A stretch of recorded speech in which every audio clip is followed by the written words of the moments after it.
How's it going, everyone? Texas Man here, back with another video. I hope that you guys are all having a wonderful day. If you guys would, please, of course, give this video a thumbs up if you guys do enjoy it.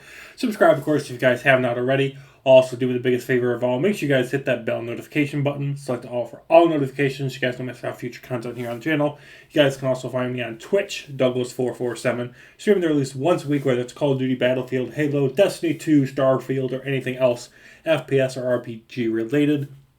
I want to let you guys know that I am going to be starting up Doom the Dark Ages, so look forward to that. So that should be, I believe, starting next week. So look forward to that. If you guys miss out on the Twitch streams, I will make a playlist here on the YouTube channel, and you can watch my replay gameplay when those do drop. We're going to be talking positives and negatives, of course, talking about the next episode of Season 2, quote-unquote, for Shoot Got was Doctor Who, and this, of course, is going to be for Lucky Day. This was a very interesting episode. This wasn't an episode that I was like, oh, this looks really interesting, based on little previews and teasers that we've gotten for the past week. This was, it's an episode that kind of fell out of place, because, one, the doctor's really not in it. Two, the nurse isn't in it at all. It's more of a Ruby Sunday episode. It feels weird. It feels like this episode was like a leftover thing from season 1. And, you know, Ruby Sunday's like, she's the main focus. And then I was like, I'm sorry, I just don't care. You guys know I only watched 3 of the episodes from season 1 of Shoot Got Was Era. And I kind of wish that season was better, because I kind of felt like when I was watching this episode, there's like characters in here, and I was like, I don't know who you are or why I don't know who you are. I don't know why you're doing what you're doing, and I don't know why I should care about you being in this episode. So, you know, there's characters that make a splash appearance, and I'm just like, okay, I don't know why you're important at all, but you're there. Hi. Also, there's a lot more focus on Unit. So the whole plot line of this episode is this one guy that met the doctor when he was 8 in 2007.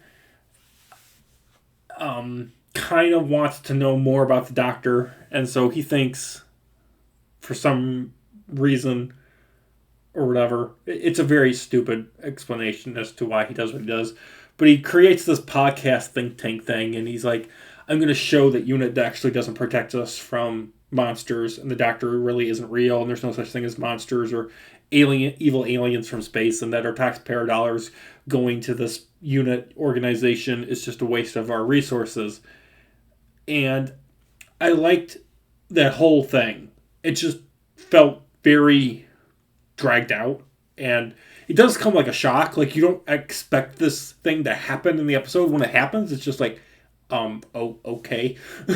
Like, how the episode plays out, it's like, okay, it's your normal monster of the week. And at the point, like, you think the doctor's actually going to show up. And he never does. He doesn't show up to help. It's like, it's all about Ruby Sunday and this big corporate jerk and his think tank. And he gets his. And then the doctor shows up at the end. He's like, by the way, dude, you're stuck in prison for the rest of your life, so enjoy it. And he's like, well, I don't believe you. And I'm like, you know the doctor can literally time travel, so why wouldn't you believe him? You are so just dead set on making sure that you are right and everyone else is wrong. Yeah, just felt really weird.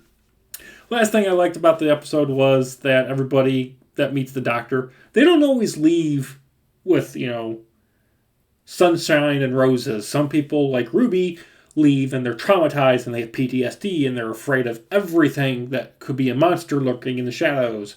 So I do like that aspect. I wish it tackled it a little more, but I like that at least it did mention it.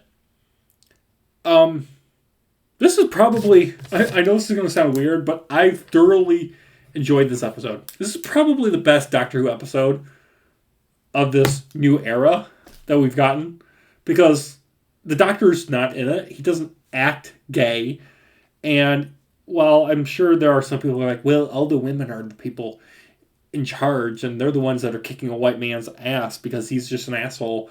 I'm sure there's people that don't like that thing. To me, I'm like, I just don't care. I'm it doesn't bother me as much. Um, I like it doesn't. It wasn't like very noticeable. It wasn't on the nose, unless you're looking for it, and yeah. So with it, I'm gonna give the episode a 9 out of 10. I am curious what's next because this felt like an out of place episode, and like the nurse not being in it, I'm just like, in next week's episode, like the teaser that they showed us, I'm just like, I don't know where we're going. We don't have a central villain still. That's a problem that this season has. At least from what I saw of season one, I felt like it had a villain, even if it was lurking in the shadows, kind of like a Thanos.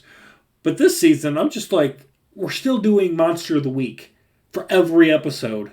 And that can only last so long before people get bored. I'm watching the episodes. At least season 2 is watchable. Season 2 is watchable. Season 1 was just. Yes, that episode, Space Babies, really ruined it for me. So, that's going to do it for this video. Have a good one, guys. Peace out.